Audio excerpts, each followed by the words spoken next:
friends and family of YouTube. This is your formal introduction of our newest family member. This is Dolce. Dolce stands for sweet in Italian, and it could not be more true. This is the sweetest little puppy you will ever meet in your life. She is 4 months old.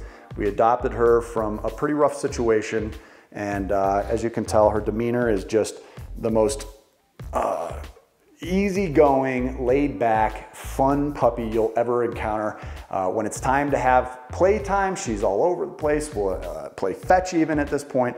Already learning basic commands, almost potty trained, and we've had her for just 1 week. Guys, we're head over heels in love with this dog. Definitely been a great experience for us, but do be sure to check out the video I did on the total costs of owning a dog, because this has been quite an expense so far already, and I imagine that will only continue as we go on through our lives together. So she's gonna join us on today's episode. It doesn't look like she's gonna be pestering us much, and that's good because I've got a lot of really important content to cover with you here today regarding the short-term rental that we're sitting in here right now. Now, for those of you that are not new to the channel, this will look somewhat familiar to you with respect to the property.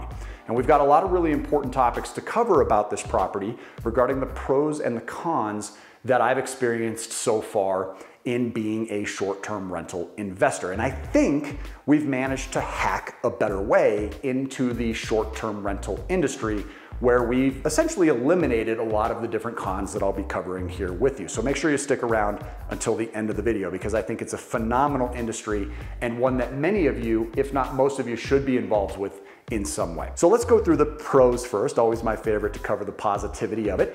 The first and foremost being that of the numbers, thankfully, because that's really the whole purpose of owning a short-term rental, is you want the numbers to work out in your favor, and they most certainly are in this property. Now, while we have fallen short of what our initial hopes were in terms of reaching that $10,000 per month income level, we have, under our worst months, still experienced at least $6,000 a month in income from our short-term rental guests. So not bad, but the nightly rate did come in quite a bit lower than we had hoped it would in the area. And as we start to explore competitors, we've learned that we still are at the very height of the market. We're the peak of what is out there as far as what you'll spend to rent. Our average per night right now on this property is about $400 on average. There are a lot of variations to that. There's dynamic pricing, where in popular times or where there are major events going on, for instance, this weekend, there's a huge festival here nearby, and we managed to rent the property for $800 per night, which is great.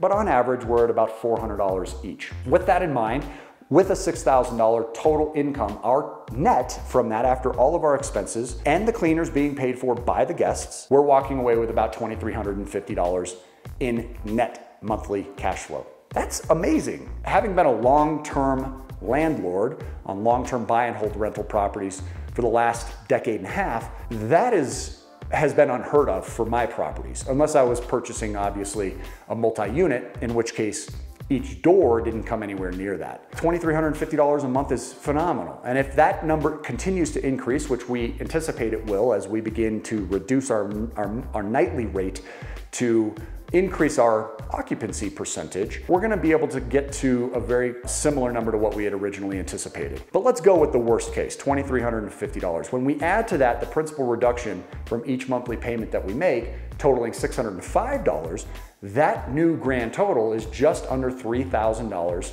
per month.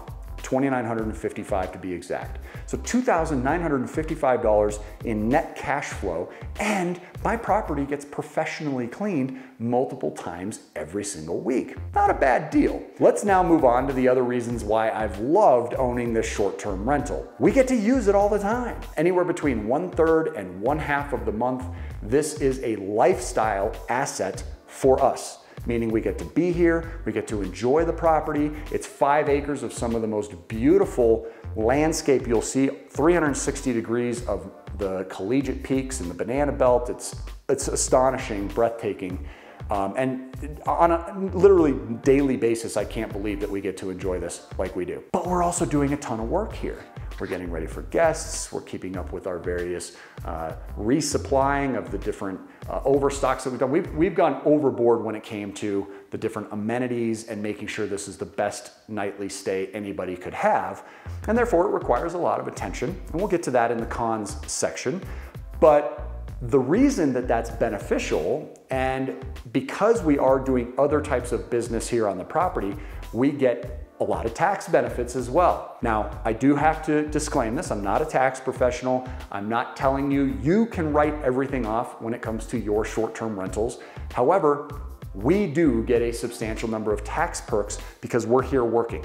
And we're here working on many different projects while we're here. So our tax professionals are able to, within tax code, draw us to various perks that I think are going to stand out in a big way based on this specific investment. Many of the items that we've purchased will be tax deductible. Finally, we are able to share this property with our family and our friends as well. And it's not just us that gets to enjoy this, we get to enjoy it with the people we love. And I think that is something that I'll be carrying with me my entire life. The memories that we've made here already, the first 37 guests that we had who stayed overnight for the first 3 months of owning this property and getting it set up, were with people who we love and adore. They loved and adored the property themselves and had an amazing experience too. And to be able to share that with people is really, really special. In fact, we had almost 40 guests just a couple weeks ago for a family reunion where we had almost my entire family here and just enjoying this place and watching the kids run around and play the games and use the acreage the way that we had envisioned when we first went under contract on this property was really a dream come true for both Kellyanne and myself. And now watching little Dolce run around the property, and she's fast asleep somehow. So if you catch a few snores, I'm already hearing them.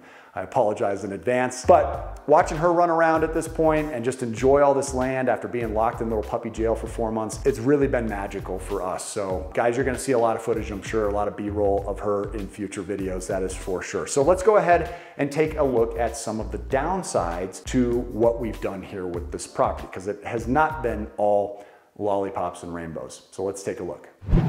So now let's talk a little bit about the cons involved with owning a property like this, where we're commanding top dollar from the marketplace in order to provide that luxury 5-star experience. Because in my opinion, this is where a lot of the maintenance aspect has to be considered if you're factoring in who's gonna really be keeping up with this stuff, who's gonna be managing this as time goes on. Right now, that responsibility falls on my shoulders. For instance, we have gone over the top when it comes to the little details in order to ensure that our guests have the best experience when they come and stay here at this house. For instance, let's take a look over here in this bedroom. We have a clock here. Now, this clock is already causing some issues. You can see I move it around, it comes on, who knows, right? So there's a maintenance issue right there. That may have to be replaced if we want to continue to have a working clock in the room. This clock is not for Kellyanne and myself. This clock is because we want to make sure that our guests know when it's time to leave. If you're expecting an 11 o'clock checkout, make sure that the time is clearly noted so that they're able to leave at 11. Something like this sound machine has been really helpful in this space because right next door we have a construction zone where they're digging out gravel, and it can be kind of noisy during the day, which means that if we can have something like this and somebody wants to take a nap, they're able to drown it out, makes for a much more pleasant experience. Things like tissue. Tissue is not something that I'm using on a regular basis, admittedly, but we add it here for our guest experience. Follow me to the bathroom really quickly. I just laid a couple of the items out here that we went ahead and included that we don't see at every Airbnb experience. Let's start here with the lotion. This was first an idea that came to me when I was in Nashville collaborating with Dan Locke. And guess what? They didn't have lotion.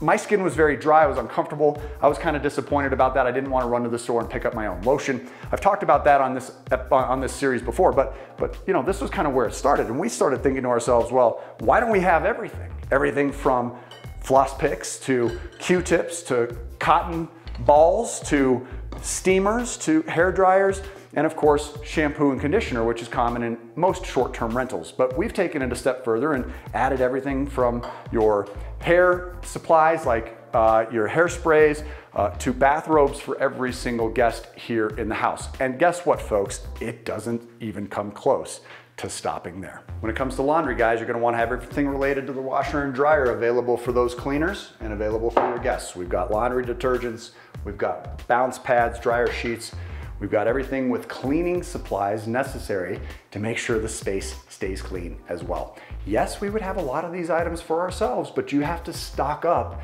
in order to make sure that people are square. In addition to that, we've got a first aid kit here on the wall. And we even have a suggestion box. Let's take a look here. Because one of the cons I wanted to mention to you guys that I've discovered has been being in the hospitality business. It is not an easy business to be in. It looks like we only have one suggestion in here after all the guests we've had. Not bad. More water pressure in showers, hotter water, and air conditioning units in the rooms. Piece of cake, folks. Nothing $10,000 or $20,000 can't solve, obviously. Anyway, moving on into the kitchen. Who do we have here? You guys recognize this guy? Freshly shaved? Yes, sir. Guys, make sure to check out the channel, Bricks Fitness. They've been here on our channel many, many times and out here enjoying the property. So one of the things that we've done here in the kitchen is we've fully stocked it. Candace just got done cooking. How has it been cooking in this kitchen overall as a guest? Great. I mean, you have everything you need. Everything's exactly where you need it to be. And if you look over here, we've actually gone kind of a next level with the spices and condiments because we do want everybody to feel as if they don't have to run to the store in order to get all of their cooking accomplished. So we've included virtually every single spice or condiment necessary. But these, again, are items that have to continue to be restocked. And if you don't think about that ahead of time, it's gonna come as a bit of a surprise to you when somebody needs to be refilling it. And if that's not you, the question is who is going to do it for you. Now, we've established a pretty good relationship with our cleaners so far, and they are willing now to go through the process of restocking a lot of these items for us. But I have to warn you that it has been a big, big challenge, one of the biggest we've had so far, finding great help here in this area. If you are going to be considering the short-term rental market, my recommendation is just be aware of your specific location because this is a small town. Finding contractors, people to do work like cutting out this wall for us, people to supply us with the landscaping needs that we want, people to do the cleaning has been really difficult. In fact, we even had a cleaner quit on the very first day because she was so discouraged by the bunk beds. And bunk beds are tricky too. So if you're thinking about sleeping as many people as possible, just be aware that the bunk bed scenario seems good on paper, but we're already considering getting rid of one of them. And we've used a pull-out couch as an alternative in order to fit all 10 people. We went from a total of 12 people in guests to a total of 10 people here because it's just too many total sheets, towels, robes to wash and turn the property over fast enough. So when you look at these bunk beds, we've had to modify how we make them. We now lean the blankets over top instead of tucking everything in. We've provided step stools for the cleaners so that they can actually get up there and make the beds. And this was something that frankly just caught us off guard. So make sure that you do your research before you buy a property. What does it look like in terms of contractors nearby that can handle your needs? This hot tub, almost $10,000. These tiki torches and the tables that come along with this hot tub were all guest-based decisions. This was not because we wanted these personally, but we do get to enjoy them. When you want to apply every single strategy possible to attract the right types of guests, going over the top when it comes to extra fun activities and amenities like these various games is pretty important. And we've seen a number of our guests suggest that this is why they rented our property from us. One of the things we've done is we've included a sports and games closet for our guests. And the challenge with doing this, of course, is that certain items just simply end up broken or missing. It's not that people are coming in and stealing, at least we haven't yet had that problem to our knowledge, but we include everything we possibly can, and keeping up with when ping pong balls or foosballs or volleyballs need to be replaced can be a bit of a task. Let's not forget, I've spent nearly full-time hours getting this property and this short-term rental business into a position where it can be profitable over a very long period of time. So here's the thing, I guess if it boils down to it, and you ask me, would we go through this process again? The answer would be absolutely yes.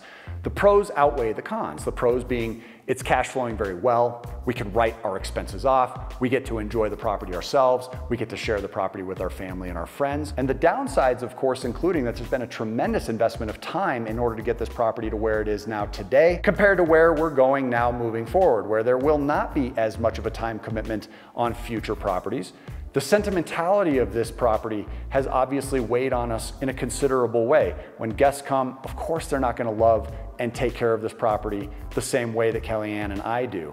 So seeing that the care isn't quite there, being able to obviously maintain and manage the supply of restocking all of the various products that are necessary for every guest to have the best experience possible, those things have made this project quite taxing. And if you were to ask me, hey, was it a good trade? Would you do it again? The answer is absolutely yes. I would do this again. I have been thoroughly enjoying this process. Would I recommend it to you? The only way I would recommend somebody else follow this exact same process of buying a lifestyle asset, owning it for yourself, and actually furnishing the property to your standards where you're gonna have a 5-star experience for your guests as well, would be if you're already in a financial position to afford doing that. This has been extremely expensive overall. The ROI on this is gonna fall somewhere in that 30 to 40% return on investment area. We do expect it to fall somewhere in there, given how much we wanna use this property ourselves personally.